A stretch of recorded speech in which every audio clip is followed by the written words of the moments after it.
દાખલા નંબર 13, જેની રકમ છે કે ફૂલનો એક વર્તુળાકાર બાગ ચારે બાજુથી 4 મીટર પહોળા રસ્તાથી ઘેરાયેલો છે અને આ બાગનો વ્યાસ 66 મીટર હોય તો વચ્ચેના રસ્તાનું ક્ષેત્રફળ શોધો. તો જો આકૃતિમાં જોઈએ કે જે પહેલું અંદરનું વર્તુળ છે તે વર્તુળાકાર બાગ છે અને તેની ફરતેનું જે બીજું વર્તુળ છે તે 4 મીટર પહોળો રસ્તાનો ભાગ છે. તો આ બંને વર્તુળની વચ્ચે જે રસ્તો દેખાય છે તેનું ક્ષેત્રફળ તે શોધવાનું છે.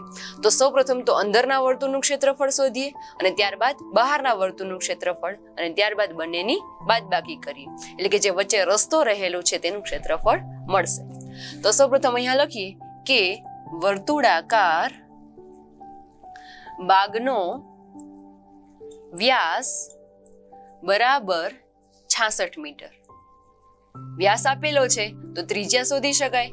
ત્રિજ્યા એટલે વ્યાસના અડધા, એટલે કે 66/2, એટલે કે ત્રિજ્યા છે તે 33 મીટર થાય. હવે આ વર્તુળાકાર બાગની ફરતે 4 મીટર પહોળો રસ્તો બનાવાય છે. તો અહીંયા લખીએ કે હવે આ બાગની ફરતે 4 મીટર પહોળો રસ્તો બનાવેલ છે. તેથી નવા વર્તુળની ત્રિજ્યા બરાબર જે મેઇન ત્રિજ્યા હતી એમાં આપણે 4 ઉમેરીએ, એટલે કે 33 મીટર વત્તા 4 મીટર, જે થશે 37 મીટર. આ છે નવા વર્તુળની ત્રિજ્યા. હવે આપણે બંને વર્તુળની ત્રિજ્યા છે બે બાદ કરવી છે. તો અહીંયા લખીએ કે તેથી નવા વર્તુળની ત્રિજ્યા અથવા કે નવા વર્તુળનું ક્ષેત્રફળ બરાબર πr², જેને કેપિટલ R વડે દર્શાવીએ, અને અંદરનું જે નાના વર્તુળનું ક્ષેત્રફળ છે એને સ્મોલ r વડે દર્શાવીએ. તો અહીંયા સૂત્ર થશે πr². શોધવાનું છે રસ્તાનું ક્ષેત્રફળ. તો અહીંયા સૂત્ર લખીએ કે રસ્તાનું ક્ષેત્રફળ બરાબર નવા વર્તુળનું અથવા કે બાગનું ક્ષેત્રફળ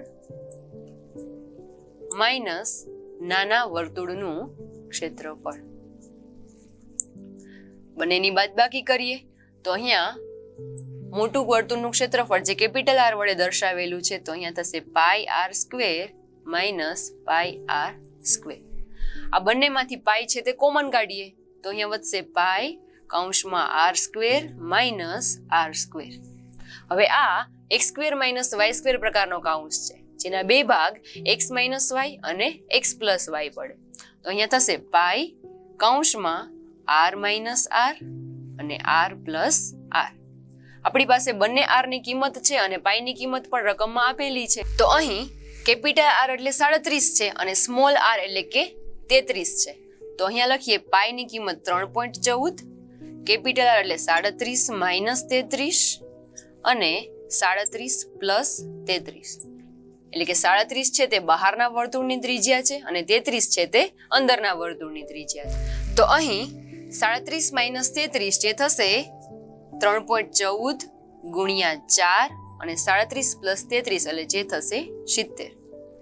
અહીંયા 3.14 ગુણ્યા 70 ગુણ્યા 4 જે થશે 280. આ બંનેનો ગુણાકાર કરીએ જે થશે 879.2 મીટર સ્ક્વેર. આ છે આકૃતિમાં રહેલા વચ્ચેના રસ્તાનું ક્ષેત્રફળ.